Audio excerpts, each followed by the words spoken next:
मंजिल ने हौसलों से कहा कि तुम्हारे बस की बात नहीं। हौसलों ने मंजिल की आँखों में आंखें डाल के कहा, चल झुट्टी तेरी इतनी औकात नहीं। चलिए दोस्तों, अभी अपन आगे बढ़ते हैं। चैप्टर नंबर 15 अपना नाभिकीय भौतिकी के अंदर अपन इसका इंट्रोडक्टरी पार्ट देख लिया था। अब अभी अपन आगे देखेंगे नाभिक का आमाप या उसका आकार। चलिए, तो दोस्तों रदरफोर्ड ने जो अपना प्रयोग किया था उसने नाभिक की त्रिज्या के बारे में बताया। नाभिक की त्रिज्या के बारे में कैसे बताया? इसने कहा कि जैसे रदरफोर्ड का प्रयोग क्या था भैया? रदरफोर्ड का प्रयोग ऐसे था कि अल्फा कणों की इसने करी थी बौछार। किसकी करी थी इसने बौछार? अल्फा कणों की। अल्फा कणों की इसने करी थी मेरे प्यारे टाबरियों, क्या करी थी? बौछार। किसने? रदरफोर्ड ने। तो इसने कहा था कि 8000 में से एक कण ऐसा था कि जो अपने पथ पर क्या हो गया था? पुनः लौट गया था। अपने पथ पर क्या हो गया था? पुनः लौट गया था। और ये कहाँ से लौटा था? यहाँ से लौटा था। यानी जिस जगह से ये वापस लौटा था उसको इसने क्या कह दिया? नाभिक की त्रिज्या कह दिया। क्या कह दिया? नाभिक की त्रिज्या। कि जहाँ से वो कण जो था वो वापस लौट करके आया, यानी इसको अपन क्या कहेंगे?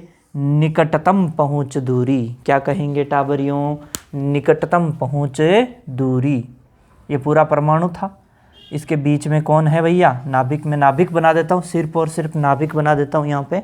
तो देखिए, ये सिर्फ और सिर्फ नाभिक। तो यहाँ पे जो पहुँचा, ये जो दूरी है, ये जो दूरी है, ये इतनी दूरी बच गई भैया। ठीक है, ये हो गई नाभिक की त्रिज्या। और अपन इसको अच्छे से समझेंगे, और अच्छे से समझेंगे। मैं मान लूँ कि ये नाभिक है, ये नाभिक मान लेते हैं अपन। ठीक है, तो ये नाभिक है और यहाँ से इस नाभिक से ये क्या हो गया? इतनी ही दूरी से वापस लौट गया। यानी नाभिक के इतना निकट पहुँच पाया। यहाँ से गया, इधर की ओर गया, इससे ज़्यादा नाभिक के निकट ये नहीं जा पाया, क्योंकि नाभिक के पास भी पॉजिटिव, इसके पास भी पॉजिटिव, और पॉजिटिव पॉजिटिव को क्या करता है? प्रतिकर्षित। यानी ये इतनी ही दूरी तक नाभिक के पास पहुँच पाया। इसको कहते हैं निकटतम पहुँचे दूरी। क्या कहते हैं मेरे प्यारे टाबरियों? निकटतम पहुँचे दूरी। तो ये जो निकटतम पहुँच दूरी है, इसी को रदरफोर्ड ने क्या बोल दिया? त्रिज्या बोल दिया। क्या बोल दिया भैया? त्रिज्या। अब रदरफोर्ड ने मान लो 5.5 मेगा इलेक्ट्रॉन वोल्ट की ऊर्जा वाला अल्फा कण लिया था। उसका अटैक करवाया था किसके ऊपर? आपको पता था, स्वर्ण की पन्नी के ऊपर, यानी सोने की पन्नी के ऊपर। और उसके लिए जब उसने देखा कि ये जो दूरी बच रही है निकटतम पहुंच दूरी, वो इसके लिए बच रही थी कितनी? 4 × 10⁻⁻14 मीटर। किसके लिए? सोने के लिए। बात करेगा वो किसकी? चांदी की। तो चांदी के लिए जो निकटतम पहुंच दूरी बच रही थी वो 2 × 10⁻14 मीटर।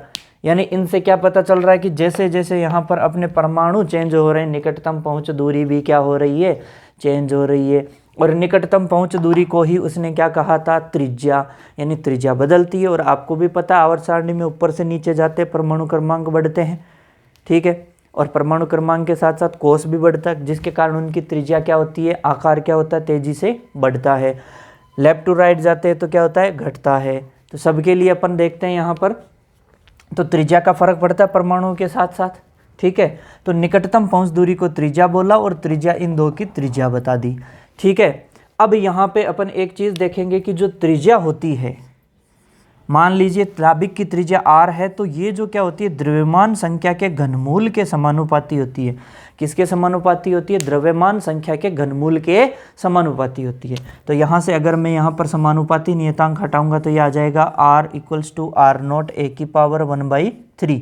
ये जो r0 है ये एक नियतांक है जिसका मान होता है 1.2 × 10⁻⁻15 मीटर। ठीक है भैया, या इसको अपन यहाँ बोल देते हैं 1.2 फर्मी। यहाँ पे देखिए फर्मी क्या चीज़ है कि यहाँ 10⁻−15 मीटर, 10⁻−14 मीटर काफ़ी कम मान है। तो इस मान को प्रदर्शित करने के लिए मात्रक भी क्या चाहिए? छोटा। तो वो मात्रक होता है फर्मी। क्या होता है? फर्मी। तो एक जो फर्मी होती है, ठीक है, वो होती है, इसे एफएम से भी लिख देते हैं अपन, या इसको फेम्टोमीटर भी कह सकते हैं। एक फर्मी बराबर होती है एक फेम्टोमीटर के। तो एक फर्मी बराबर होता है 10⁻⁻15 मीटर के, या इसको सेंटीमीटर में लोगे तो हो जाएगा 10⁻⁻13 सेंटीमीटर। क्लियर है? तो यहाँ से हो गया कि एक फर्मी 10⁻⁻15 मीटर के या 10⁻⁻13 सेंटीमीटर के बराबर होती है। ठीक है, तो आगे बढ़ते हैं अपन। यहाँ से देखते हैं कि R का जो मान है वो हो गया R0 a⁻1/3, यानी R0 का जो मान है अगर मैं फर्मी में लिखने जाऊँगा तो 1.2 फर्मी हो जाएगा। किसी को कोई तकलीफ? कोई तकलीफ नहीं है। बढ़े अपन आगे। यहाँ पे अपन ने बात करी है किसकी? नाभिक की त्रिज्या की। अब नाभिक के प्रयोग में जब ये त्रिज्या की बातें हो रही थी तो उस टाइम दो तरीके के वहाँ प्रयोग किए जा रहे थे। एक तो था इलेक्ट्रॉन प्रकीर्णन प्रयोग। क्या था मेरे दोस्तों? इलेक्ट्रॉन प्रकीर्णन। और एक था न्यूट्रॉन प्रकीर्णन। ठीक है, तो इलेक्ट्रॉन प्रकीर्णन से तो अपने को क्या पता चलता है? नाभिक के अंदर आवेश के बारे में जानकारी मिलती है। किसके बारे में जानकारी मिलती है? आवेश की जानकारी। और ये जो न्यूट्रॉन प्रकीर्णन प्रयोग से है, इसके द्वारा अपने को जानकारी मिलती है नाभिक में किसकी जानकारी मिलती है? द्रव्यमान के बारे में जानकारी मिलती है। किसके बारे में जानकारी मिलती है? द्रव्यमान की जानकारी मिलती है। तो यहाँ से एक प्यारा सा छोटा क्वेश्चन बन सकता है जो कि सीधा पेपर की खोपड़ी में छेद करेगा। तो यहाँ से देखिए इलेक्ट्रॉन प्रकीर्णन क्या होता है? इससे नाभिक के अंदर आवेश के बारे में पता चलता है कि आवेश क्या है, कितना है। न्यूट्रॉन प्रकीर्णन प्रयोग से नाभिक के अंदर किसके बारे में पता चलता है? द्रव्यमान के बारे में पता चलता है। ठीक है भैया, तो इस तरीके से अपन ने कंप्लीट कर दी यहाँ पर क्या चीज़? नाभिक की त्रिज्या। तो नाभिक की त्रिज्या के बारे में रदरफोर्ड ने क्या कहा था कि जो निकटतम पहुँच दूरी होती है उसे उसने क्या बोल दिया? नाभिक की त्रिज्या। उसने अल्फा कण लिया 5.5 मेगा इलेक्ट्रॉन वोल्ट एनर्जी का, तो उसने देखा कि सोने के लिए 4 × 10⁻⁻14 मीटर, और उसने चांदी के लिए देखा तो 2 × 10⁻14 मीटर। ठीक है, यहाँ से उसने देखा कि ये काफ़ी कम मान आ रहे हैं। उसके बाद में उसने देखा कि ये जो त्रिज्या है वो क्या बाद में क्या है कि अगर मान लो नाभिक की त्रिज्या अगर r है और द्रव्यमान संख्या a है तो r होती है वो द्रव्यमान संख्या के घनमूल के समानुपाती होती है। समानुपाती हटाएंगे तो यहाँ पे R0 आ जाएगा एक नियतांक। R0 का मान 1.2 × 10⁻⁻15 मीटर होता है। फर्मी के अंदर बदलेंगे तो 1.2 फर्मी, क्योंकि अपने को पता है एक फर्मी बराबर एक फेम्टोमीटर, और उसे एफएम से भी लिख देते हैं, और वो बराबर होता है 10⁻⁻15 मीटर या 10⁻⁻13 सेंटीमीटर। उसके बाद में अपन ने बात करी कि इलेक्ट्रॉन प्रकीर्णन से अपन क्या देखते हैं? नाभिक के अंदर आवेश, और न्यूट्रॉन प्रकीर्णन से नाभिक के अंदर द्रव्यमान के बारे में अपने को जानकारी मिलती है। क्लियर है? यहाँ से अपन देखें कि नाभिक की त्रिज्या के बारे में अभी और कुछ रह रहा है।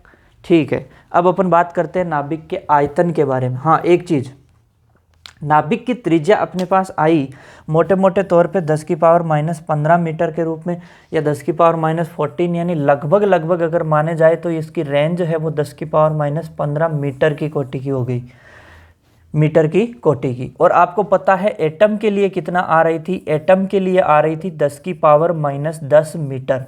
ठीक है, तो दोनों में डिफरेंस कितना है? 10⁻5 का डिफरेंस है, यानी कि 10⁻5 गुना बड़ा है कौन? 10⁻5 गुना बड़ा होता है कौन? एटम। यानी मान लीजिए ये एक क्रिकेट का ग्राउंड है, इस क्रिकेट के ग्राउंड में ये पिच है, इस पिच के ऊपर बैठी है एक मक्खी।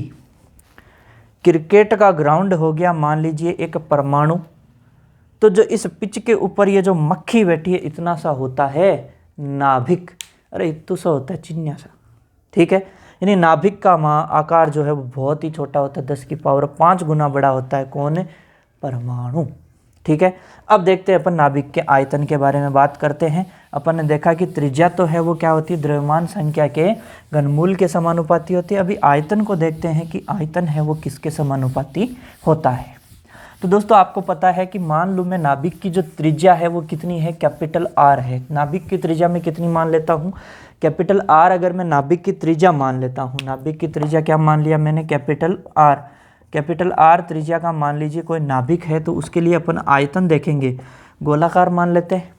ठीक है, कि गोलीय कक्षाओं में लगभग दीर्घवृत्ताकार और गोल, ठीक है, अपन गोलाकार मान लेते हैं। तो 4/3 पाई आर क्यूब। लेकिन दोस्तों अपने को पता है, अभी अभी देखा था, r बराबर r0 a की पावर 1/3। तो यहाँ क्या करेंगे अपन, मान रख देंगे तो v बराबर आ जाएगा 4/3 पाई, यहाँ पे मैं रख दूंगा क्या, r0 a की पावर 1/3 का क्यूब। तो यहाँ से इसको सोल्व करने जाएंगे तो आ जाएगा 4/3 पाई r0 क्यूब a। और अपने को यहाँ से दिख रहा है कि ये सारी की सारी चीज़ें क्या है, कांस्टेंट है। 4/3 पाई का मान भी आपको पता है कितना होता है, r0 का मान भी अभी अभी देखा था। यानी सारी की सारी चीज़ें नियत है, यानी कि जो आयतन है वो सीधा सीधा क्या हो जाएगा, a के समानुपाती हो जाएगा। ठीक है दोस्तों, कई बार ये पूछ लिया जाता है कि आयतन में और त्रिज्या के मध्य संबंध। तो त्रिज्या तो होती है 10 की पावर -15 की कोटि की, और यहाँ इसका देखो क्यूब है, तो 10 की पावर -15 का क्यूब हो जाएगा 10 की पावर -45। ठीक है, तो आयतन हो गया 10 की पावर -45, और यहाँ पे अगर अपन देखने जाएं तो कि उसका त्रिज्या कितनी होती है, 10 की पावर -15, तो उनके बीच में आप बता पाओगे। ठीक है, तो ये इस तरीके से हो गया नाभिक का क्या रहे, आयतन। ठीक है, नाभिक का आयतन देख लिया, तो लगे हाथ अपन देख लेते हैं नाभिक का क्या चीज़ रहे, घनत्व। क्या चीज़ देख लेते हैं, घनत्व। दोस्तों घनत्व आपको पता है रो इक्वल्स टू क्या होता है, m/v होता है। अरे क्या होता है टाबरियों, रो इक्वल्स टू m/v। मानते कि नहीं मानते, चलो मानते तो आगे बढ़ते हैं। रो इक्वल्स टू क्या हो गया भैया, m/v। m क्या है, परमाणु का द्रव्यमान, परमाणु के अंदर नाभिक का द्रव्यमान। नाभिक के अंदर कौन है, न्यूक्लियॉन्स है। नाभिक के अंदर कौन है भैया, न्यूक्लियॉन्स है। माना कि एक न्यूक्लियॉन, इसका द्रव्यमान कितना है, स्मॉल m, तो टोटल जो है ये कितना हो जाएगा, स्मॉल m। और टोटल न्यूक्लियॉन कितने होते हैं नाभिक में, a न्यूक्लियॉन होते हैं द्रव्यमान संख्या के बराबर। यानी कैपिटल M का मान क्या हो गया, स्मॉल m इंटू a। रख दीजिए मान स्मॉल m इंटू a।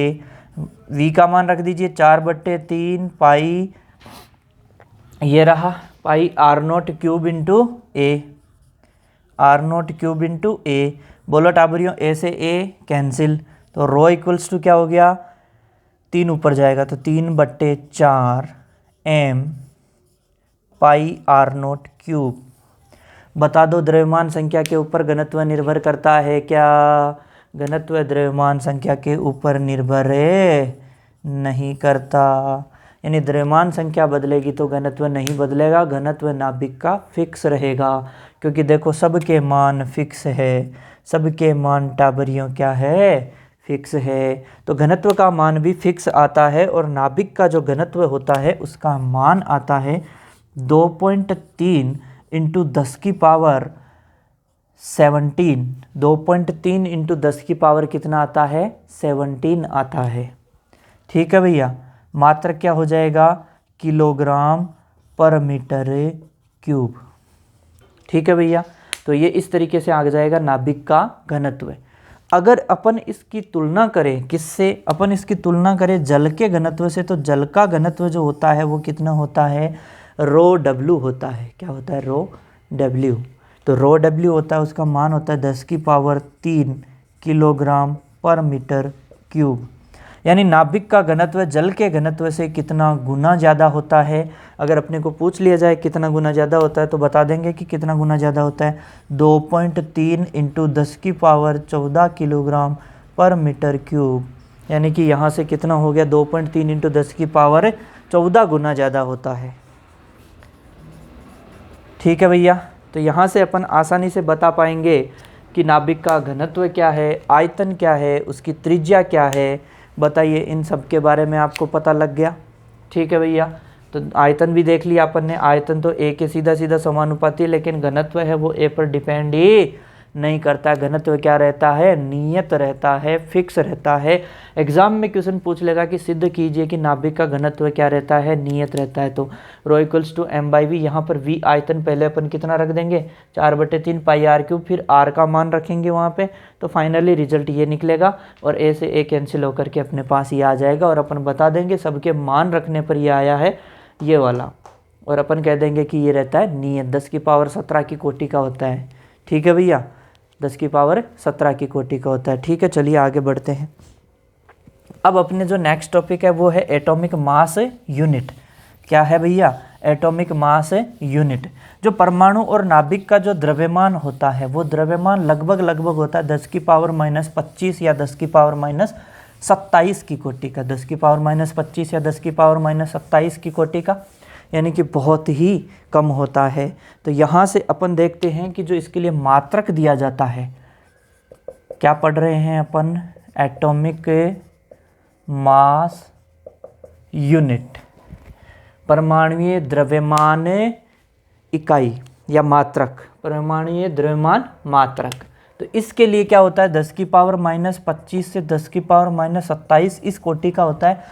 ठीक है, इस कोटि का होगा तो अपन इसके लिए क्या करेंगे? कोई छोटा मात्रक यूज करेंगे, और इसके लिए यूज किया जाता है यहाँ पर क्या मात्रक यूज किया जाता है? Unified atomic mass unit. क्या यूज किया जाता है? Unified atomic mass unit. इसको क्या बोलते हैं? एकीकृत। ये क्या हो गया? परमाणुीय द्रव्यमान मात्रक। इनको छोड़ो, इसको सीधा सीधा लिखते हैं किससे भैया? यू से लिखते हैं। किससे लिखते हैं? यू से। अब अगर मैं बात करूं किसकी? कार्बन 12। ठीक है, कार्बन 12 के एटम का द्रव्यमान होता है दोस्तों 12U। पहले AMU से लिखा जाता था इसको, अभी U से प्रदर्शित करते हैं, यूनिफाइड एटॉमिक मास यूनिट। ठीक है, कार्बन 12 के एटम का द्रव्यमान कितना होता है भैया? 12U होता है। ठीक है, कार्बन 12 के एटम का द्रव्यमान कितना है? 12U है। एटम की बात कर रहा, नाभिक की नहीं। किसकी बात कर रहा है? एटम की। तो यहाँ से देखिए, अगर मैं बात करने जाऊँ कि 1U बराबर कितना हो जाएगा? 1U हो जाएगा कार्बन 12 का द्रव्यमान अपॉन क्या हो जाएगा? नीचे 12 का भाग लग जाएगा। और कार्बन 12 का द्रव्यमान कितना आएगा यहाँ पर? 1.9926 कुछ ऐसा 49 ऐसे करके इंटू 10^-26। ठीक है, अपॉन नीचे किसका भाग लग रहा है भैया? 12 का भाग लग रहा है। किसका भाग लग रहा है? 12 का भाग लग रहा है। तो यहाँ से अगर अपन देखने जाएंगे तो यहाँ पर अपने पास आ जाएगा 1U बराबर 12 का भाग देने पर यहाँ पे आएगा 1.66054 इंटू 10^-27। ठीक है, ये अपने पास आ गया किसका मान? ये आ गया 1U का मान। किसका मान आ गया टाबरियो? 1U का मान आ गया। ठीक है, ये जो द्रव्यमान था किसके अंदर था? किलोग्राम के अंदर था। किलोग्राम के अंदर ये द्रव्यमान था, यानी यहाँ पर ये जो यूनिट रहती है किलोग्राम के अंदर रहती है। ठीक है, तो 1U बराबर कितना होता है? 1.66054 इंटू 10^-27 किलोग्राम, यानी कि काफ़ी छोटा मात्रक है। 1U क्या है? काफ़ी छोटा मात्रक है। ठीक है, तो ये होता है एटॉमिक मास यूनिट। क्या होता है? Atomic mass unit. अब यहाँ पे अगर अपन बात करने जाएं किसकी? आइंस्टीन का। आपको पता है परमाणु द्रव्यमान का जो यथार्थ मापन किया जाता है, किसका है? परमाणु द्रव्यमान का यथार्थ मापन। परमाणु द्रव्यमान का यथार्थ मापन, कल अपन ने एक नाम पढ़ा था, द्रव्यमान स्पेक्ट्रोग्राफ। तो द्रव्यमान स्पेक्ट्रोग्राफ से किया जाता है किसका? परमाणु द्रव्यमान का यथार्थ मापन किया जाता है। ठीक है, आइंस्टीन का एक ऊर्जा का समीकरण था, आपको पता हो तो वो क्या समीकरण था रे? कि E बराबर mc²। E बराबर क्या था? mc²। अगर मैं m ले लूँ कितना रे? 1U। कितना ले लूँ? 1U। तो मैं E का मान निकाल सकता हूँ, तो निकालते हैं चलो।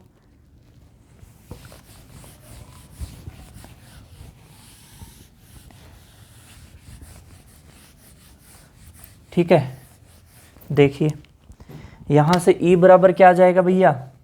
m का मान कितना है? 1U। और 1U का मान कितना होता है? 1.66054 इंटू 10^-27।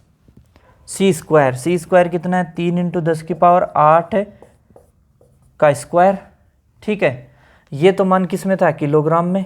ये मान किस में? मीटर पर सेकंड। तो मीटर स्क्वायर पर सेकंड स्क्वायर। यानी ये जो मान आएगा वो अपने पास आएगा किस में, जूल में आएगा। इसका मान, जो भी इसका मान आएगा वो किस में आएगा अपने पास, जूल में आएगा। ठीक है, तो जूल में आएगा। इसको अपने को बदलना है किस में, इलेक्ट्रॉन वोल्ट में। इसको अगर अपने को इलेक्ट्रॉन वोल्ट में बदलना है तो इसको इलेक्ट्रॉन वोल्ट में बदलने के लिए अपन क्या करेंगे, यहाँ पे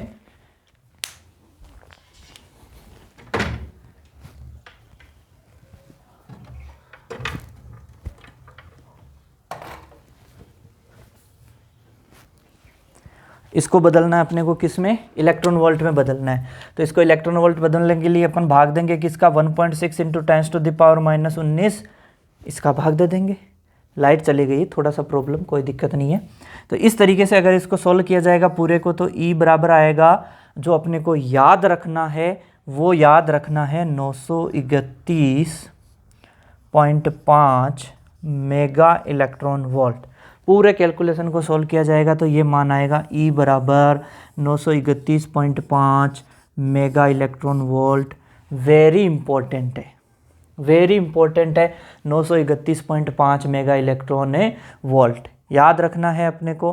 कैलकुलेशन के अंदर अपन इसको यूज करेंगे, 931 मेगा इलेक्ट्रॉन वोल्ट यूज करेंगे। ठीक है भैया, याद रखना है इसे। तो ये इस तरीके से अपन ने एटॉमिक मास यूनिट की तरह के इसका यूज कर करके किसका मान निकाल लिया, एनर्जी का मान 931.5 मेगा इलेक्ट्रॉन वोल्ट। अब यहाँ से देखिए टाबरियो, अपन ने क्या किया इसमें, E बराबर mc², यानी इसका मान एक U रखा। अगर मैं यहाँ पे बोलूँ तो U बराबर क्या हो जाएगा, E/c²। E/c², यानी कि U की बात करूँ तो जो U है उसका मान हो जाएगा 931.5/c²। U का मान कितना हो जाएगा, 931.5/c²। ठीक है भैया, तो ये यहाँ से अपने पास आ गया किसका मान, U का मान 931.5, और अपन कैलकुलेशन में यूज करेंगे 931 यूज करेंगे। ठीक है, अब यहाँ से अपन एक चीज़ और आगे इसमें देखते हैं, वो क्या है, द्रव्यमान क्षति। क्या चीज़ देखेंगे अपन, द्रव्यमान क्षति। तो टाबरियों क्या होता है कि न्यूक्लियॉन्स मिलकर के क्या बनाते हैं, नाभिक बनाते हैं। न्यूक्लियॉन्स मिलकर के क्या बनाते हैं, नाभिक बनाते हैं। ठीक है, मान लीजिए ये रहे अपने पास, कौन रहे, न्यूक्लियॉन्स है, प्रोटॉन प्लस न्यूट्रॉन। ये मिलकर के क्या बनाते हैं, नाभिक बनाते हैं। ये सब मिलकर के नाभिक बनाते हैं, और इस नाभिक की जो द्रव्यमान संख्या A है, A बराबर क्या होती है, प्रोटॉन प्लस न्यूट्रॉनों की संख्या। प्रोटॉनों की संख्या को Z लिखते हैं, न्यूट्रॉनों की संख्या को N लिखते हैं। ठीक है, कोई दिक्कत नहीं है। अब यहाँ से अपन क्या देखने जाएंगे कि ये मिलकर के बना दिया, लेकिन मान लो कि एक यहाँ पर जो है न्यूक्लियॉन, एक न्यूक्लियॉन का द्रव्यमान, किसका, एक न्यूक्लियॉन का द्रव्यमान, एक न्यूक्लियॉन का द्रव्यमान है स्मॉल m। एक न्यूक्लियॉन का द्रव्यमान स्मॉल m है, तो अपने पास जो टोटल न्यूक्लियॉन्स होंगे उनका द्रव्यमान, यानी नाभिक का जो द्रव्यमान है, नाभिक का द्रव्यमान वो मैं मान लेता हूं कैपिटल M। एक न्यूक्लियॉन का द्रव्यमान स्मॉल m मतलब टोटल न्यूक्लियॉन का, टोटल न्यूक्लियॉन का द्रव्यमान हो जाएगा समीशन m। ये तो है टोटल न्यूक्लियॉन, सारे न्यूक्लियॉन, जैसे कि 10 न्यूक्लियॉन है तो 10 एक न्यूक्लियॉन का द्रव्यमान इंटू 10 कर दिया मैंने, और उन 10 न्यूक्लियॉन से मिलकर के बना मेरा नाभिक, उस नाभिक का द्रव्यमान है कैपिटल M। तो जो 10 न्यूक्लियॉन्स का द्रव्यमान है समीशन M जिसको बोल रहा हूँ, उसकी मतलब सीधी सी बात है, 10 न्यूक्लियॉन से मिलकर के बना है, तो 10 न्यूक्लियॉन्स का जितना द्रव्यमान होता है उतना ही द्रव्यमान ये होना चाहिए, लेकिन एक्चुअल में ऐसा होता नहीं है। इन जो न्यूक्लियॉन्स का द्रव्यमान होता है टोटल, उस द्रव्यमान की तुलना में जो नाभिक का द्रव्यमान होता है वो कम आता है। यानी न्यूक्लियॉन्स मिलकर के नाभिक बना रहे हैं, लेकिन इनका जो द्रव्यमान है नाभिक बना, उसका द्रव्यमान आता है न्यूक्लियॉन्स के द्रव्यमानों के योग की तुलना में कम। यानी यहाँ पे हो रही है द्रव्यमान की क्षति। क्या हो रही है, द्रव्यमान की क्षति। तो यहाँ से मैं सीधी सीधी बात, अगर मैं द्रव्यमान क्षति को लिखता हूँ डेल M, तो यहाँ से अपने पास आ जाएगा टाबरियों समीशन M माइनस कैपिटल M। अब आपको समझ में आ गया कि ये है द्रव्यमान क्षति। क्या है, द्रव्यमान क्षति। और ये अपन देख पा रहे हैं एक न्यूक्लियॉन का द्रव्यमान, एक न्यूक्लियॉन का द्रव्यमान, और ये क्या आ गया, नाभिक का द्रव्यमान। ठीक है दोस्तों, तो यहाँ पर आपको क्या होगा कि आपको पता होना चाहिए कि नाभिक में कितने न्यूक्लियॉन्स होंगे तो उनके आधार पर न्यूक्लियॉन्स का द्रव्यमान निकालेंगे, फिर नाभिक का द्रव्यमान दिया हुआ होगा और द्रव्यमान क्षति वो पूछ लेगा। तो इस तरीके का क्वेश्चन पूछा जाता है, न्यूमेरिकल बनता है यहाँ पे। मुझे बताओ न्यूक्लियॉन्स का द्रव्यमान है, इसका मतलब क्या होगा, समीशन m की बात करूं, न्यूक्लियॉन्स किससे मिलकर के बनते हैं, प्रोटॉन और न्यूट्रॉन से मिलकर के बनते हैं। यानी जो समीशन m है, इस समीशन m के अंदर किस किस का द्रव्यमान शामिल है, मान लो z है, z प्रोटॉन है, प्रोटॉनों की संख्या है इंटू एक प्रोटॉन का द्रव्यमान कितना है mp, प्लस n क्या है, न्यूट्रॉनों की संख्या इंटू एक न्यूट्रॉन का द्रव्यमान कितना है mn। तो यह आ गया समीशन m का मान। किसका मान आ गया, समीशन m का मान। तो मैं यहाँ से जो द्रव्यमान क्षति है उसको इस तरीके से भी लिख सकता हूँ, डेल m बराबर समीशन m की जगह मैं लिख दूँ z mp plus n mn minus capital M।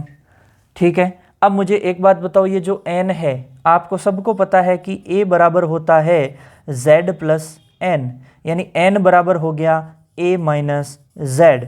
यानी इस n की जगह अगर मैं ये लिख दूं तो डेल m का एक अपने पास नया मान हो रहा जाएगा z mp plus a minus z mn minus m। बताओ कोई तकलीफ़ है इसके अंदर, कोई तकलीफ़ नहीं है अपने को। यहाँ से अपन ने देखा कि summation m z mp plus n neutron का टोटल न्यूट्रॉनों की संख्या इंटू एक न्यूट्रॉन का द्रव्यमान। तो यहाँ से अपन ने निकाल लिया द्रव्यमान, इसके अंदर मान रख दिया, द्रव्यमान क्षति आ गई। ठीक है, आपने को पता है कि न्यूट्रॉनों की संख्या होती है n, न्यूट्रॉनों की संख्या होती है द्रव्यमान संख्या माइनस प्रोटॉनों की संख्या। तो इसकी जगह न्यूट्रॉनों की संख्या की जगह ये भी रख सकते हैं। ठीक है, तो इस द्रव्यमान जो क्षति होती है इससे अपन ऊर्जा भी निकाल सकते हैं। ऊर्जा कैसे निकालेंगे, आइंस्टीन का समीकरण था ना E बराबर mc²। तो जो ये ऊर्जा में होगा वो कितना हो जाएगा, डेल m c²। तो इससे अपन क्या निकाल सकते हैं, ऊर्जा भी निकाल सकते हैं। अब इस आज के टॉपिक में एक लास्ट टॉपिक कौन सा है, लास्ट टॉपिक है अपने पास बंधन ऊर्जा। क्या है, बंधन ऊर्जा। ठीक है, बंधन ऊर्जा।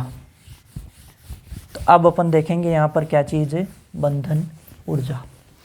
बंधन ऊर्जा का सिंपल सा एक परिभाषा आएगी आपके पास, बंधन ऊर्जा। लाइट भी कभी आ रही है कभी जा रही है, ये भी बड़ी बेवफा है रे दोस्तों, ये भी क्या है, बेवफा है। देखो साथ छोड़ गई थी बीच में, अभी फिर से आ गई है। चलो देर आए दुरुस्त आए। बंधन ऊर्जा, बंधन ऊर्जा क्या है कि जो न्यूक्लियॉन्स है वो न्यूक्लियॉन्स मिलकर के क्या बनाएंगे, नाभिक बनाएंगे। न्यूक्लियॉन्स मिलकर के क्या बनाएंगे, नाभिक बनाएंगे। ठीक है, अब नाभिक बना हुआ है, उस नाभिक को अपने को क्या करना है, तोड़ना है। नाभिक के अंदर जो न्यूक्लियॉन्स है उनको सारे बंधनों से क्या करना है, बंधनों से मुक्त कर देना है। सब मोह माया है रे, सारे बंधनों से क्या कर दो, मुक्त कर दो। किसको, न्यूक्लियनों को। न्यूक्लियनों को बंधनों से क्या कर दो भैया, आपस में मुक्त कर दो। तो जो एनर्जी अपने को चाहिए, जो एनर्जी अपने को चाहिए, यानी यहाँ पर एनर्जी क्या होगी, अवशोषित होगी मेरे रसगुल्लों। क्या होगी रे, अरे अवशोषित होगी, देसी विलायती खरबूजों, अवशोषित होगी। यानी इसका मतलब ऑलवेज पॉजिटिव। बंधन ऊर्जा जो होती है वो ऑलवेज क्या होती है, पॉजिटिव होती है। ऑलवेज क्या होती है भैया, पॉजिटिव होती है बंधन ऊर्जा।